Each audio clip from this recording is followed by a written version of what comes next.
Welcome back to the Steps to Soul podcast. Today with my co-host Christopher Sater, I'm Brandon Bourgeois. Our episode is going to discuss what to ask before the LOI and what you're going to expect to get after asking. So let's be honest. Everybody gets excited. You find a business, you've inquired, you've probably signed an NDA if you worked with a broker, you've done some initial analysis. It's time to put the LOI or offer in place. So the real question is, what should you ask before that time to make sure your LOI is structured correctly? And I'll state this 1,000 times as we have in previous episodes, Chris. We don't like one-page LOIs with no information. If you're a buyer and you want to get your deal done, and you're a seller and you want to get the deal done, that LOI needs to be pretty comprehensive and at least give some pretty good structure. And if you don't ask the right questions as a buyer beforehand, guess what? You're not going to properly structure your deal. There's probably going to be hiccups, and it's going to be a lot harder than it should be. But on that note, Chris, how are you doing? I am doing well, sir. How are you this morning? I am doing well. I am glad it's a Thursday. It's not freezing cold. The ice is gone. This is not all bad. I did not think I would miss the cold as much as I did, but I will take this one today. How about you? Yeah, absolutely. It's been a week and a half, hasn't it? We've been thawing out down here, and luckily it's almost all gone. That's right. Thank goodness. You know, it's exciting like an LOI. You know, you finally get to that point where everything's going to get better. Yeah. So to put in context, people, you know, for all you listening, LOIs, real quickly, most of them are not binding unless they state otherwise. You know, LOIs are the guidelines, the framework, the foundation of a deal. So, like any good relationship, you want to make sure you have good foundational pieces before entering the relationship to finally consummate and possibly move to the next level. So, why is the LOI, Chris, the turning point? Why is it the kind of, I guess the main first goal of every deal is to get to the LOI, right? Every buyer, get the offer. Why is that? Like I said, it's a roadmap. It's not the full contract. It's not the full asset purchase agreement or the APA that some people think it is at times and want to put too much into it. What a good LOI does also signals seriousness. It tells somebody, I'm at least willing to go forward. Now, I hear the classic argument, well, an offer is more serious than an LOI. Yes and no. But at the same time, there's still documents that are signed that you can take to a bank and say, we have an agreement in principle. We need to now start the next phase. So what an LOI or an offer can give you is it opens the gate to actually move forward. It opens up the due diligence, and it's also puts things in perspective. But Chris, what are some common misconceptions we see with LOIs and with documentation at this stage? One thing buyers need to understand is that the LOI, they're treating it like a price signal. And by that, I mean they're putting their number down that they're offering. But to a seller, it's more of a behavioral signal, whether they know it or not. You know, the sellers are going to start making subconscious decisions at the moment they get an LOI. Mm-hmm. They're going to start saying, is this buyer decisive? Do they understand how this business really works? Do they understand how to close deals? Did they put enough information that I can read this LOI and understand where they're going to take this business? You know, I think a big one is, are they going to respect my time? If you talk about that one-page LOI, just got the price on it, when they want to close, maybe. Sometimes they even leave that open-ended. But, you know, I've seen sellers mentally check out when they get an LOI because there wasn't enough information. In fact, I had one last week. Very recent example. Didn't have much information on it. The price was a little bit low, so it indicated the price wasn't even there. But that's not why my client checked out. He was just like, these guys don't know what they're doing. I don't want to waste the next 3 or 4 months of my life working with a buyer like this. This is not a good start. And he gave me permission to go back to him and see if they wanted to rework it, which they did not. But yeah, if you give a bad LOI or a short LOI or doesn't have all the information for a seller to even engage with you with, you haven't done your homework. You didn't come prepared to offer something that, you know, gave enough depth of what you're trying to do. Let me ask you this, Brandon, from your perspective, what are some subtle signals in an LOI that tells you this buyer gets it versus this is going to be a long, painful process with this buyer? Oh, an easy one for me is the classic, we'll figure it out in due diligence type language. Like, we'll figure it out. We'll figure out working capital. We'll figure out this. Like you mentioned, the one-page LOI.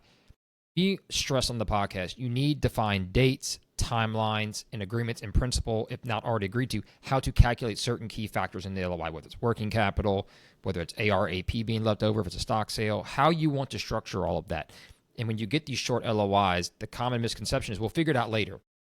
The problem is you're leaving more on the table to renegotiate. And as a buyer, you don't want to renegotiate, nor does as you as a seller. You'd rather have a good deal in principle. If something comes up, yes. Sometimes you have to work through the hiccups. But leaving more parts on the table open with an agreement that's so vague, it's very hard to put the pieces back together if that's the case. And I see that time and time again. And buyers treat it as a formality. Well, I submit the LOI, so now we can do anything we want to do. That's not the point of the document. The point of the document is to guide the deal. And if you're just throwing a piece of paper on the table to open up the next level, but you haven't fully committed to it by putting more structure into it, you're going to stumble a lot more than you're going to get forward. And most of those deals, like you saw recently, they're not going to go forward. And it's laziness. It's laziness on the buyer's part. So that kind of leads to the next main issue. What questions the buyer should you be asking before submitting an LOI to a seller so that you can draft a proper document and not a one-page, highly limited, highly empty document that really, one, doesn't give any guidance, and two, doesn't always inspire confidence to a seller. That's something that really I find has been grossly misplayed in the market. If you don't know a lot and it's a massive competing bidding war for something, I maybe understand doing that. In that case, put an IOI in place, right, Chris? Indication of interest first. If you don't have enough to make a full LOI, if you know there's that much competition, just make sure you're in the right ballpark. If you don't think you're close and you don't like it and you know you're going to renegotiate, don't go that way. But let's talk about the questions to ask specifically.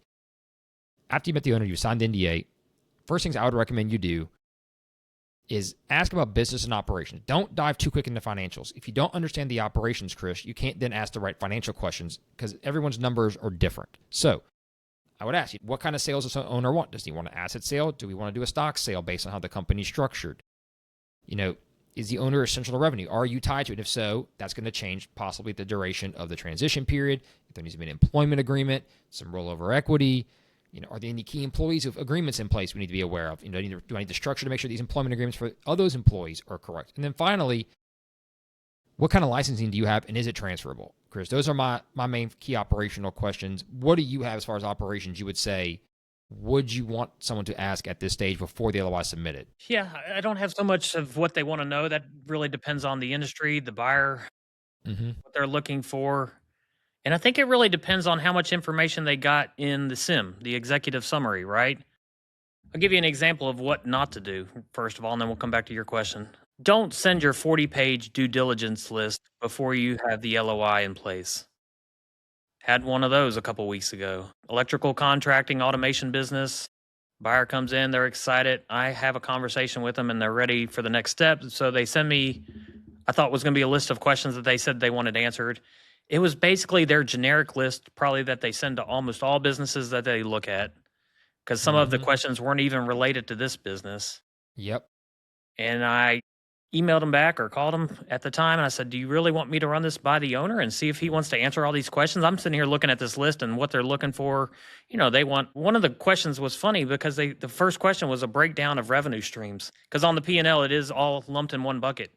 But if they would have gone into my SIM, they would have seen that I've already put that in there. So if I send this list of questions to the seller or even answer this, it's just one example. Yeah, I could answer that because I could say, please refer to the SIM.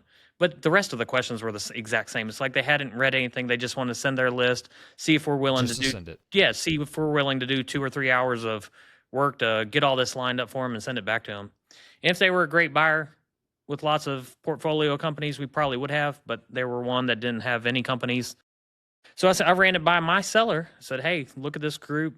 Think about what take a look at them, see what you think, and then let's discuss. He came back to me with, hey, let's not waste time with these guys. They haven't acquired anything. We're asking $15 million here. I don't think this is a good buy for them. I don't know if they can even do this. Again, I don't want to waste my time. So we're always working on seller's mindset, right? You got to come at it the right way. You got to come at it with good diligence questions. So my first point is read every piece of information the broker, or if you got it directly from the owner, read what they sent you first before you start asking questions. Yes. Then I'd say come back with literally, you get maybe 4 or 5 really detailed questions that you didn't get answered that are going to help you identify if this is a business you want to make.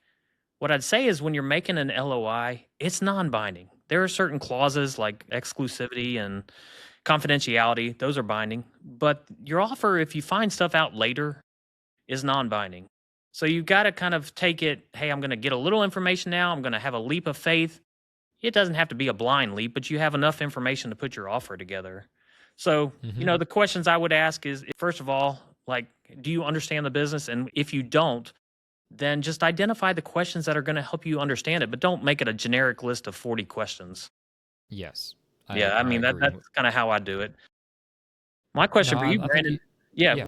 how do you separate? I always run into this when they do send that list of questions. If it's 3 or 4, fine, but if they send a long list, how do you separate what is smart pre-LOI questions from, we want to protect the buyer Mm-hmm.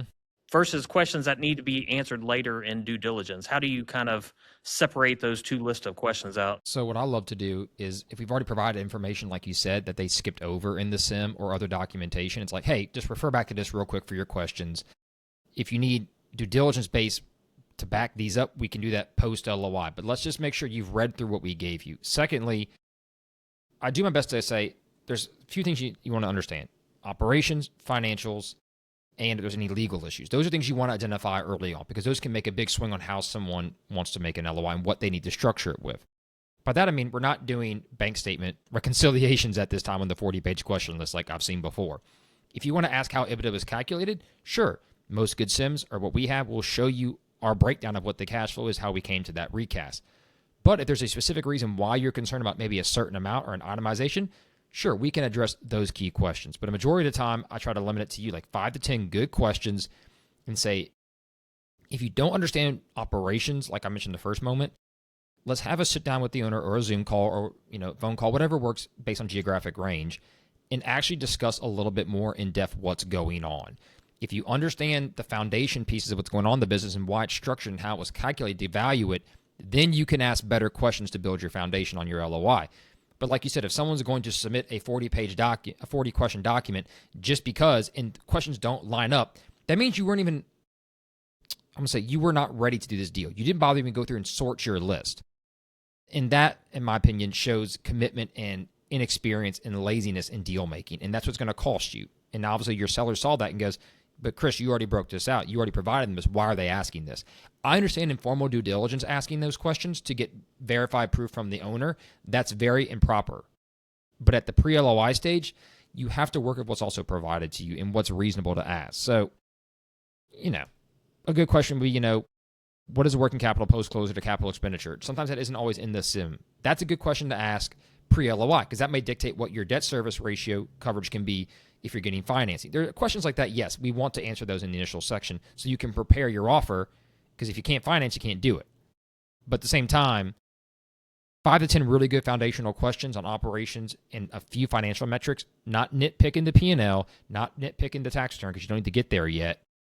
That should give you a pretty good foundation of what's going on. And if you disagree with it, that's a good time to talk to the broker and the owner about, hey, well, I saw you calculated EBITDA, maybe it's $1 million.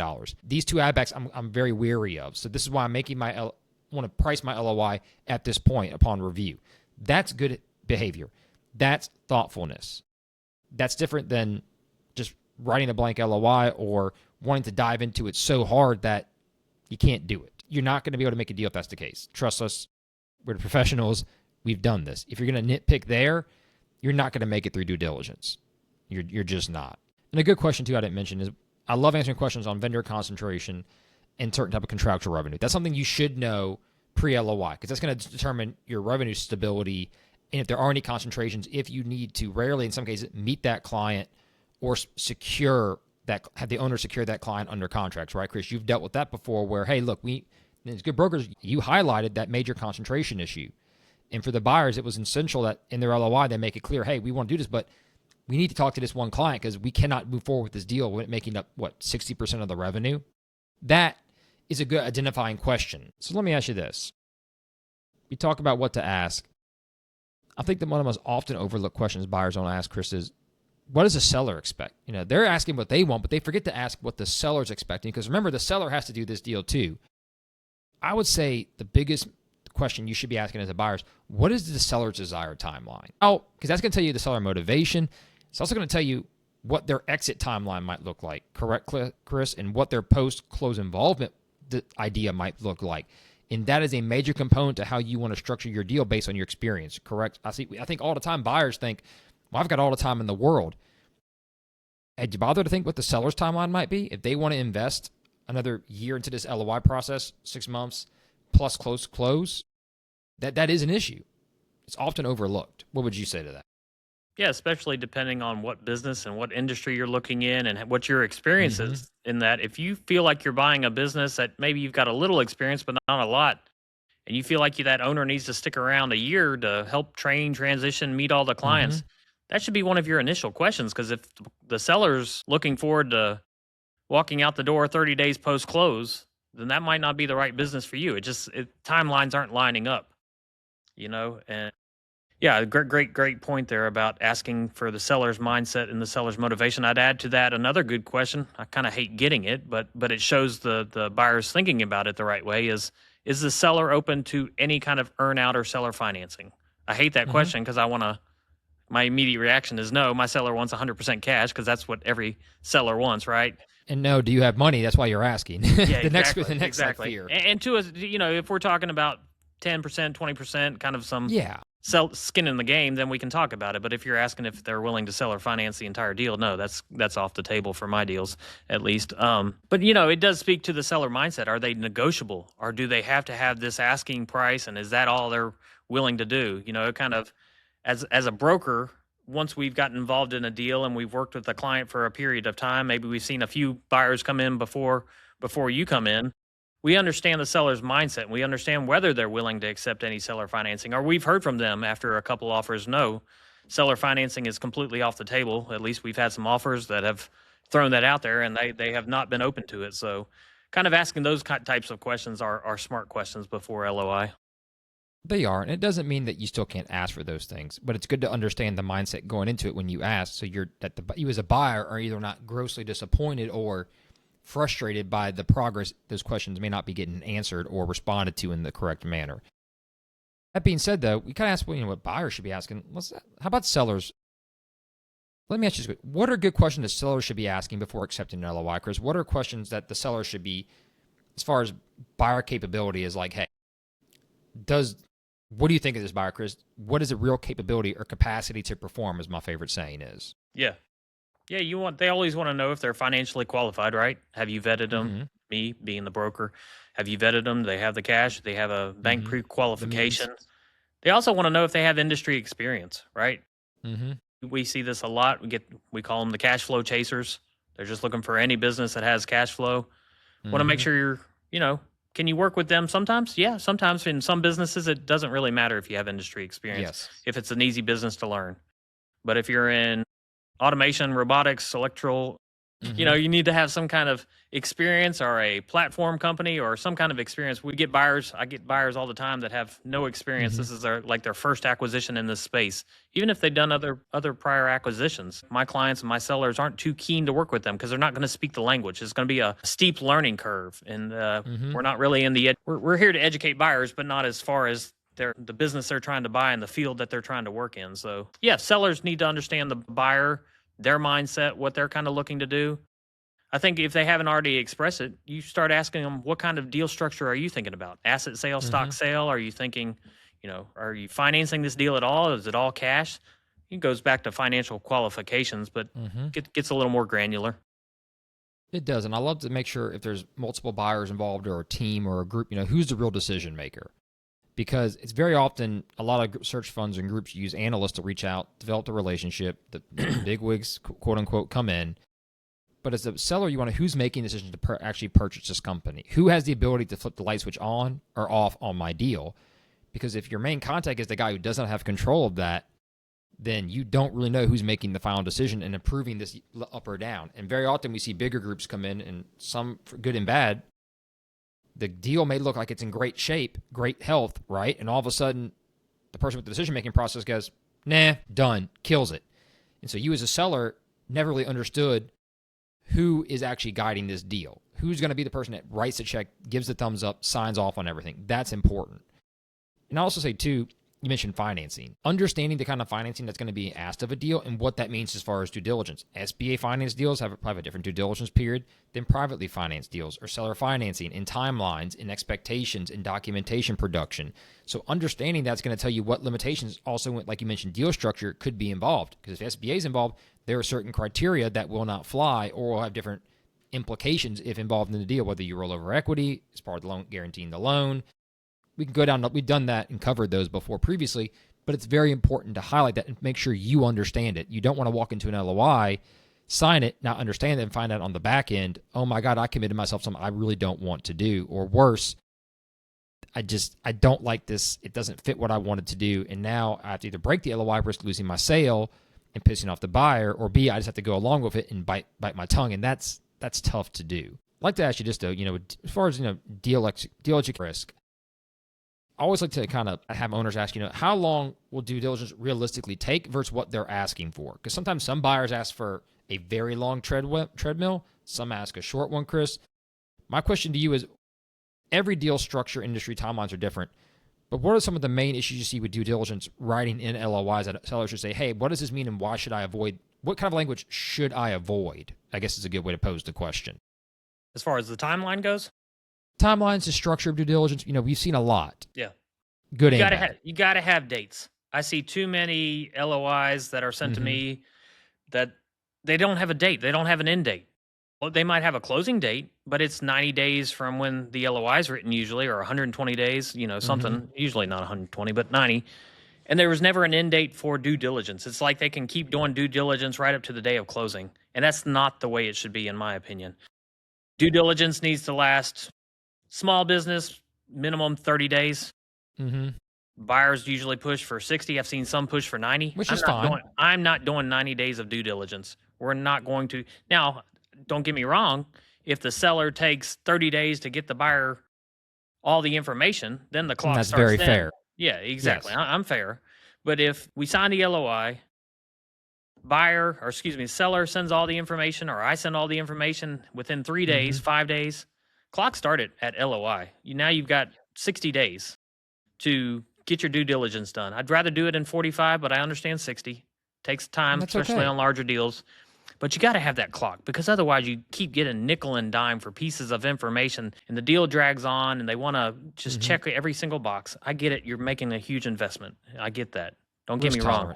But you got to have the team to get this done in an efficient manner. Otherwise, everybody's going to get deal fatigued. You're going to start retrading and renegotiating, and we're already 90 days into this thing. It's like, it's just not bad. So every LOI should have, I like 4 or 5 timelines. I like how soon the seller is going to send all the information over. I like how long the due diligence period is going to last. And then I like a closing date. Got to have those 3 things in there. And that's why they usually don't fit on a 1-page LOI, right? Because you're introducing yourself, you're giving the offer. Realistically. Yeah. Usually a good LOI is about 3 pages long. That provides enough. Yeah, that provides enough space for all the clauses and context that need to be in there. And I'd love to add to your point, too, about the timeline and dates. What I don't like to see in LOIs is language for due diligence where we find one piece of information, due diligence clock restarts the total timeline. I don't agree with that either, because I've seen a lot of groups pull that stunt, get to 60 days at the very end of due diligence. We found new information. I need 60 more days. But what are they really doing, Chris? That buyer is stalling out the deal because they either can't get the financing, don't have the capital, or worse, they're not really committed to meeting their timeline goals, which means you as a seller are getting dragged along. And if you have an exclusivity clause on your contract, you're missing out. And that's another great question as far as deal execution risk. The exclusivity clause, let's talk about that. We've had a lot of back and forth on those over the years. Buyers love them. Sellers typically don't tend to love them. First, let me discuss what exclusivity clause is for those of you listening. A lot of documentation for LOIs and offers have a clause out there where if buyer A gets the seller to sign the agreement, that the exclusivity is that the seller cannot entertain any other offers, period. And very often, they also want that business taken down off the market where it isn't even being advertised. Now, back to our 1-page LOI that we don't love. It's funny how they'll skip due diligence dates, they'll skip working capital, they'll skip all the requirements, right, Chris? But there's an exclusivity clause, I promise you, in that 1-pager to get it off the market. A lot of scams are 1-pagers that give you the asking price, no questions asked, but they want you off the market. Why? They want to pull you away from the competition. They don't want anyone else talking to you, and they want to lock that business down and really then start figuring out what the heck they're going to do. But what you've done is now wasted 60, 90 days for nothing, because they're going to come back and renegotiate because nothing was set in foundation to begin the journey. I don't mind exclusivity clauses at all. What we often ask is that the ads stay up, but no communication will be entertained. And why? Buyers listening, take notes here. Sellers don't want to feel like their business is removed from public eye. They're going to commit to doing your deal. I've rarely had any problems with a seller saying, hey, I keep marketing, against this guy. No, they all want to do the deal you're bringing to the table. They're very excited to do a deal, but they don't want to feel trapped where it isn't visible. And I tell sellers, we're not going to entertain offers. We're not going to have conversations. Our automated system says this business is under contract if someone inquires, and we can't help you at this moment. That's okay due to exclusivity clauses in the LOI or offer. But owners like to know it's still out on the market. Sellers like to know they're still visible for confidence. So buyers, take note of that. Get your deal exclusivity. Get that. Just let them have a little breathing room. And also, too, if you're going to do exclusivity, you need to have some kind of deposit or some kind of something put down. I'm not asking for earnest money, but something to hold it tangible, because you can't expect someone to take their whole operation off the market without some form of leverage put in place. That's part of deal making, right, Chris?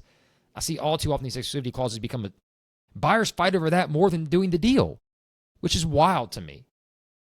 As long as you have first position and no one can come in and talk to them, what are you worried about? Let's be honest. Yeah, I've got a pest control business. Great buyer. It's under contract right now. They did not have an exclusivity clause in the LOI. First time I'd ever not seen exclusivity in the LOI. But it's such a great buyer, and they're coming in with such a great offer and doing the deal the right way. They're in the industry. They didn't need it. They know we're going to do the deal with them. Let me pose this to you. They probably know the position they're in. They know how much competition is for this listing, so they're not trying to just totally lock this thing down and go DEFCON 4 on it. They're saying, look, we know we're in the driver's seat. We got this. Yeah. We're not worried about it. Yeah. Right? Is that fair? Yeah, no, it's such a great buyer. You rarely run into these, and it's because they're in the industry. They're acquiring other companies. They know how the deal's done. They have a team, and I guess they just feel like they don't need to put that clause in there. They're not trying to lock anything down. They're more or less like, hey, we're a great buyer. We know it. We're offering you. They're showing confidence. Yeah, exactly. It comes off very well. Another issue on deal execution risk I want to point out too is, sellers ask all the time, but what if they don't get the financing? Well, that's why there's clauses in the LOI that state, hey, we need to finance this deal. If we can't get it, the deal falls apart. But it's also why we talk about dates and timelines. They have to have a term sheet or commitment by X date, and then another date for closing. Why? To hold the financing process accountable. You and I have seen horror stories where buyers don't put those kind of timelines and restrictions in, and they say, oh, yeah, I applied for the loan. Well, guess who didn't really apply for the loan, Chris? They've been sitting there for 60 days not applying, stalling. So now they haven't even started the process. Now if you're doing SBA, you just added 60 to 90 days on top of the 60 days you just wasted because there was no guidance to hold it accountable. And buyers out there, you want these dates too. It's going to make you get your deal done. If you don't have a hard timeline to get stuff done by, it's amazing how many people won't get something done without a due date, right? Due dates help everybody move along the process, and they also keep the deal accountable, and that's what you really want. I'd also ask, too, at this time, if you're a seller, Chris, and I want you to talk about, because you dealt with a lot of these, sellers also forget to ask about, they also ask almost too much, hey, he mentions an employment agreement in the LOI or some kind of, timeline. I can't answer that question. I can't sign it. I don't know what my employment agreement is going to be. The employment agreement is never signed and done at this stage. It's not. Right, Chris? It's not.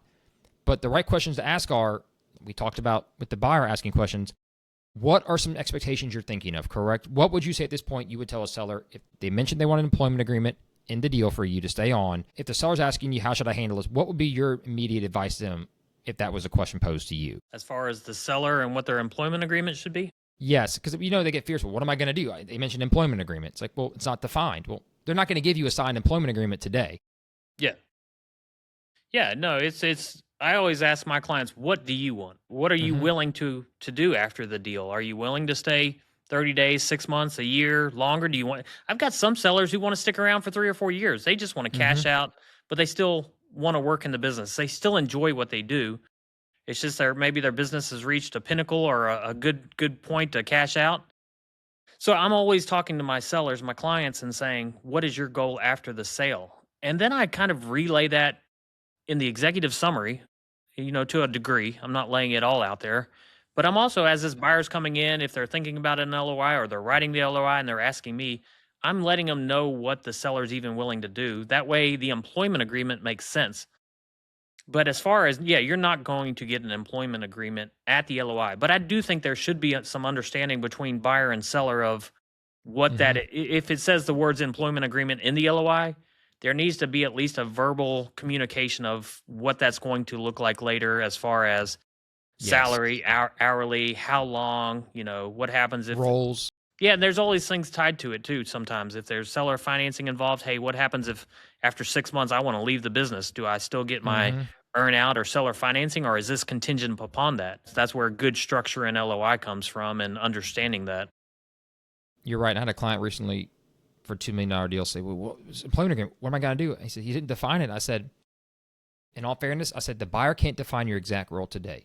He's not even spent a major or any due diligence time knowing your every single day operational role. He has a good idea what you're doing, but he doesn't know every single facet of what you're doing and what you want to do well, what you don't want to do well. But the buyer came, we had a meeting. The buyer said, look, I want you to be happy. I want you to be there. We need your knowledge. But I need to figure out exactly what you do want to do, what you don't want to do, and then I can properly structure the employment agreement to fit what we both want. But seller was still kind of scared. I'm like, this is a leap of faith issue. You're not going to have this done today. I said, he can't give you an employment agreement because he doesn't know every single thing you do yet. I said, I don't think you know sometimes, honestly, because you're always running off your chick if your head cut off. Like, respectfully, you just got it's part of the trust process. And we talk about goodwill all the time, right, Chris? Doing things the right way for when these conversations come up makes it so much more obtainable to get done. And that kind of leads to the next point, Chris. What terms matter more than the price? We see all the time people put the full asking price in the LOI at the top to renegotiate, but that's on the one pagers especially. But on let's say a good standard LOI, what are some terms that matter more than price? Seller's favorite words: how much cash am I getting at close, right? Understanding that. LOI needs to make that pretty clear, basically. If there are any note terms or earn-out structure, what they are.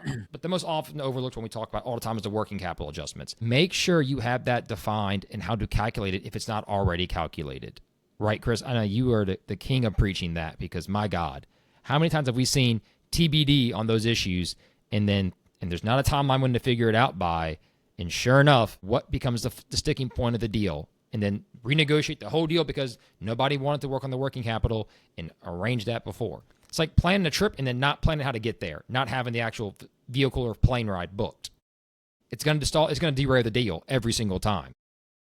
Yeah, I refuse to let any of my clients enter a deal with working capital is going to be determined later. That's just it. It It's blows almost up way more times than it doesn't. It does. It's the one sticking point, especially in a larger business with fluctuations in cash within AR. If everything stays the same, AR is like consistently 100,000, 200,000, whatever, and it's almost that through the year, then you can get away. But if you're looking at a balance sheet over a 12-month, 24-month period, month to month, and it fluctuates anywhere from 100,000 up to $1 million, yeah, there's going to be some stickiness if you don't define that now. Mm-hmm. It's kind of one of those things. You don't want to get stuck on the LOI and every little thing in it, but this is one where you do. This is my job as a broker, that I understand my clients don't, because they're just running their business. They understand what cash they need in the business. They've kept it operational for 10 to 20, 30 years, but they don't understand how this works, plays into a deal. And really savvy buyers are going to try and take advantage of that. They're going to try and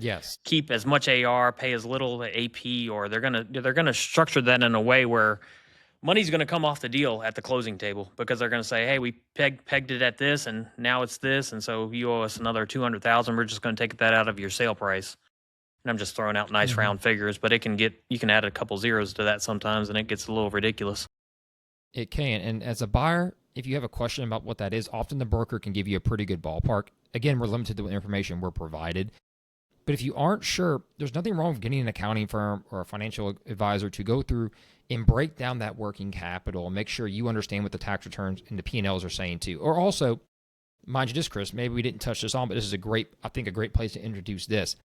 As a buyer, a good question to ask a broker is, should I get a Q of E, a quality of earnings report on this business? If it's a certain size and metric, it's a great way to do and put that in the LOI terms so that we can then explain to the seller, which we've often prepped them on, but reemphasize what a Q of E will do.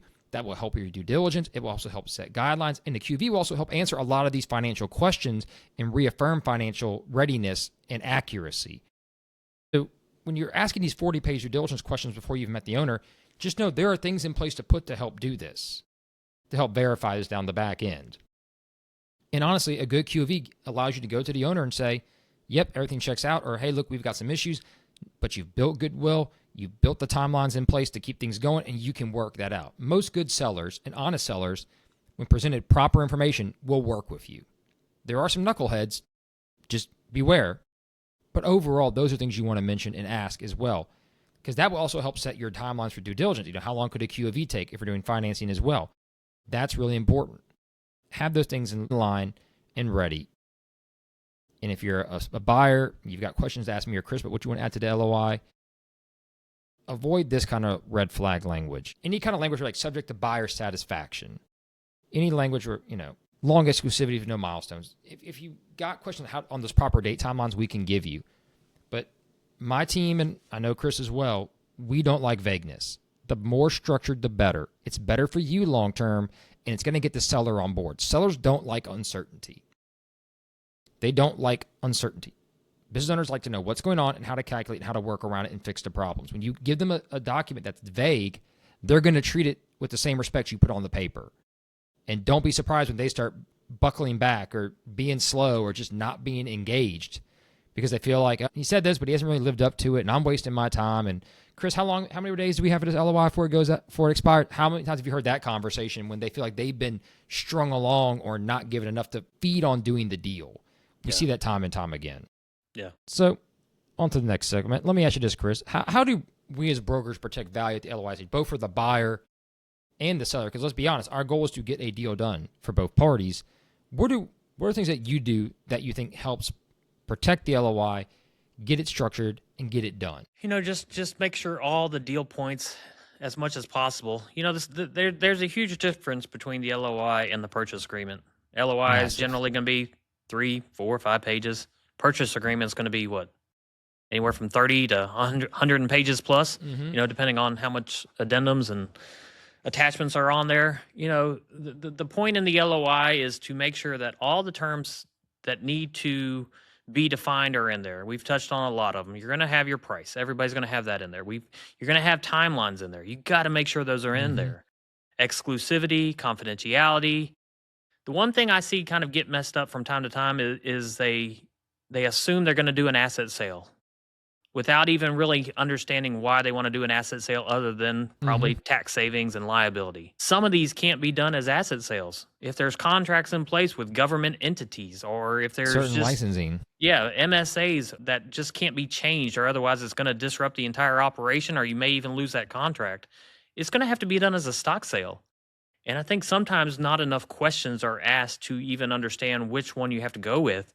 And it can have huge implications if the LOI is written as one or the other, and then later in the deal you've got to, we got to change this. Well, that has huge tax implications for both sides. Counting implications too.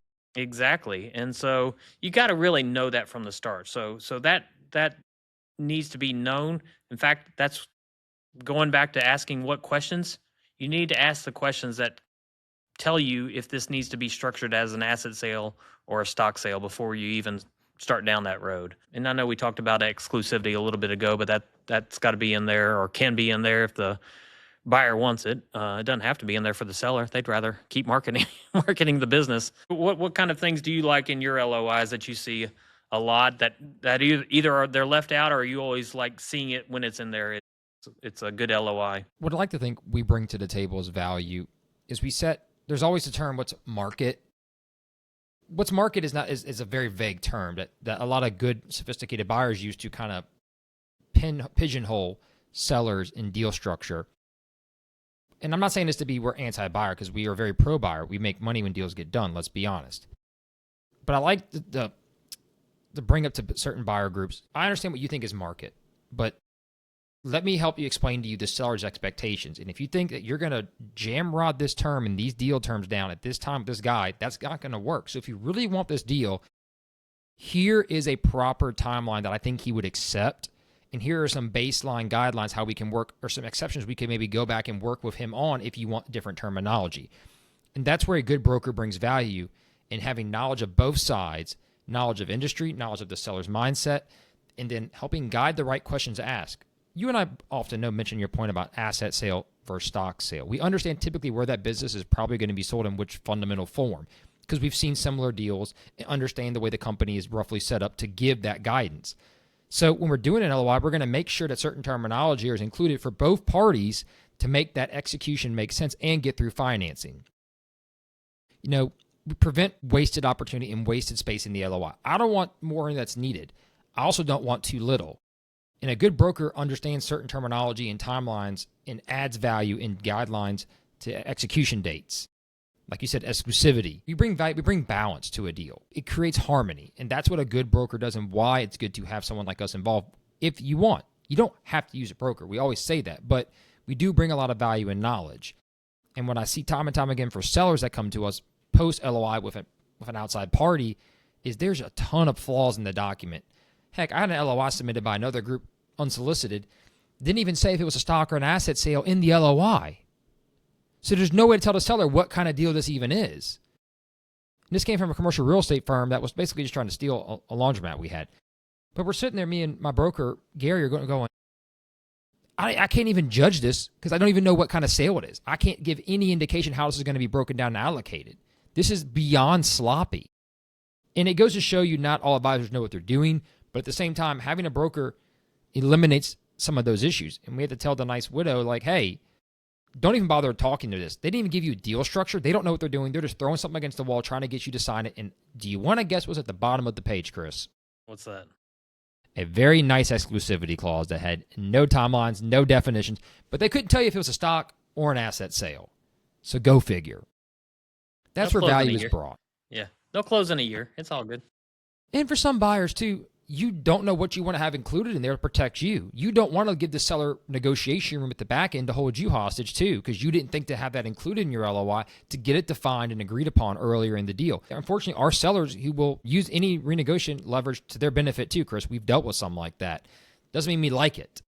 But you as a buyer want to make sure what you present also gives you the capacity to perform.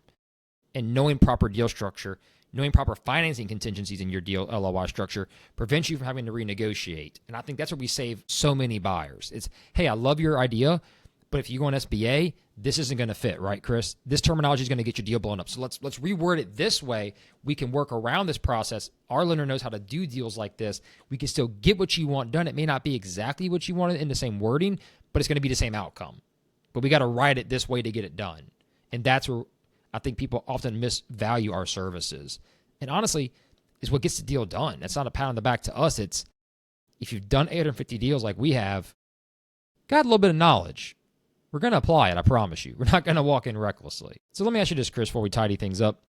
Any real-world examples or stories that we haven't shared that you would love to share, whether it's, about buyers submitting an aggressive LOI or sellers trying to over-negotiate structure up front, that you would love to kind of give some anecdotal story to anybody who's listening and say, this was good or this was bad. Freedom of the choice. You have the podium, sir. The bully pulpit is yours. Well, I'll tell you about one this week it's a great offer, but it's coming across a little weak. And so this is for the larger groups out there. This is a great company that submitted an offer. Looked them up online. They've got 36 portfolio companies. I've spoken to the gentleman who they have representing themselves, and you mentioned it earlier, it's one of the low-level associates. So we got, and that's fine. I understand you guys are out there looking for deals and you're sending LOIs for everything that you can get your hands on and trying to find it. Work the process. And on the LOI, it's got the two partners, the two co-founders' names at the bottom, signed, stamped. I wouldn't say they legitimately signed it, but it's got their stamp on there. But the problem is, and it's a good LOI, but the problem is, now we're still speaking to this associate when we're going to have this call after the LOI. That's exactly right. I've got to say that. So you can get past everything in the LOI. You can put the perfect LOI. Obviously, they've done this before. Good price, good structure. It's not so much it is an earn out, but the other part is a rollover equity, 20% rollover equity. So nice structure. I like it. Want it as an asset sale. But at some point, if you're one of these larger groups, when are you going to step up to the plate and talk to the owner? This is a $15 million deal. Maybe you're buying $100 million companies. I don't know. How busy can you be? Yeah, exactly. Back up the LOI. Talk about goodwill development. Yeah, goodwill. This is not it. You're losing your opportunity to develop that goodwill. Yeah, my seller, I haven't expressed this to him, and I don't know if I'm seeing his frustration or not yet, but he's kind of wondering the same thing I'm sure I am. Why are we talking to this kid on the website? Looks like he's 20 years old. And he's in London. It's like, okay, this company's here in the South, and we'd like to speak to who's going to be pulling the trigger on this thing. So that would be my real world example of if you're submitting LOIs, you got all the deal points in place, back it up with some substance. One of the great deals I did back in 2023, similar size, similar industry, electrical. That the CFO flew into Houston before the LOI was even written. Sat down with the owners, had a face-to-face, and it was a great Develop deal. the relationship. CEO was on the phone call seconds after we signed the LOI, congratulating everybody, telling he looked forward to getting this deal done. It's important who you're going to be talking to. And I know this information I'm giving doesn't apply to a lot of buyers. This Everybody. is more for the industry groups, but this is my recent experience. How about yourself? Give us a real-world example from Brandon's perspective of LOI. I would say a good one we had. We'll talk about exclusivity a little bit. You and I are working a deal, and the buyer wanted it totally off the market. And we were like, look, the owner just isn't going to allow that. And so our compromise was, look, let's just make a very simple decision. It can stay on the market. It can't entertain offers. But because he's doing that, you don't have to put a deposit down. Because the buyers want to put a very large deposit down. He said, you know what? Perfect. That's fine with me. I'm good with that risk. He's been on the market a while. He's not going to lose it to somebody else. That was an easy example of just simple negotiation where if a buyer just jamrod that down, it wouldn't have worked. I would say another good example of an LOI that we dealt with recently. Oh, shoot, what was it? Had a brain fart here. It was a deal where the buyer really wanted extra working. He wanted other working capital and other expenses included. It was an asset sale, and typically an asset sale, you bring your own working capital. And he didn't want to define it, and we told him that up front. Get later in the deal, he goes, well, where's my working capital included? You're not getting that. We covered that. Well, what do you mean? Look at the LOI. We discussed it. You reviewed it. It was 3 pages long. There was no mention of working capital. We had discussed it. But you told me, I'm like, I never told you you were going to get it. It's an asset sale. You fund it yourself. Typically, most asset sales, especially smaller deals, you bring your own working capital, right? Because this is not a stock sale. So my advice is you can get a working line of credit here or here. These are good institutions. Or you can add to your SBA loan. An owner, had we not been involved, that buyer would have jammed that owner up demanding to reduce the price of the listing, right? It matters. It matters who's working with you. And that buyer was a very good buyer. He just made a mistake, right, Chris? He didn't think about that. And we had brought it up to him, but he didn't want to cover it at the time because he wanted to get speeding along. And look what happened. All in all, still has the business, doing great with it. But sometimes it's best to take a little step and apply some speed appropriately and execute accordingly. Understand your LOI. I will say, too, if you take your LOI to a lawyer, please understand that every lawyer wants to prove value, and there's a lot of good lawyers out there, but don't let them just redline your LOI to death and add all these crazy things. I once saw a lawyer, because we had an offer in place for a company here in town for $4 million. He told the buyer, you can't use the offer, got to do an LOI, which is fine. Offer an LOI, I can work for either one. So you know what he did? He took our entire offer and put it on an LOI template. Just put LOI at the top. It took 2 weeks for that. Nice. My point being, good and bad, there's a lot of things out there. Just use some context, people. And if you have questions, I would stress this in the final takeaway to buyers and sellers. Ask questions. Ask, and ask again. Understand exactly what's going on. Be sure and be confident. And understand the terms. There will be some vagueness to all terms in an LOI. They're never going to be absolutely concrete perfect. It's not the APA, as you said, Chris. But ask questions and understand because you want the foundation to be strong for the next steps, to enter due diligence, to execute on terms. You wouldn't run a marathon out the blue and not be prepared. You want to train, know what you need to do, know the course, and then know a pace you want to do to get the deal executed. And I think too many people they treat LOI like a formality and not like how really it should be treated. This is a very important part of the decision process. And if you treat it with less respect and you treat it like an afterthought, it will create a bigger snowball that you have to push uphill down the road. That's my final takeaway. How about you? What is your final takeaway? If anything else, you'd say last piece of advice. Who ask the right questions at the right time close more deals. Period. Well said. Well said. Understand asking the right questions is more important. If you do that, you can structure your deal. I think we covered it all today. How about you? We did. I think we got it. I think we did very good. And if those of you out there have any pre-LOI questions or you're working deals, we're happy to talk to you. You know where to find us, LinkedIn. You can hear us on Spotify, YouTube. We are available. We've done a lot of deals, and we'd love to help you and speak with you if you've got questions or concerns. Please make sure if you make a big and financial investment, you understand what you're putting in writing to get the process started. It will do you a lot more good down the road. And on that note, I am Brandon Bourgeois. That is Christopher Sater. This is the Steps to Soul podcast. We will see you next week with a new episode.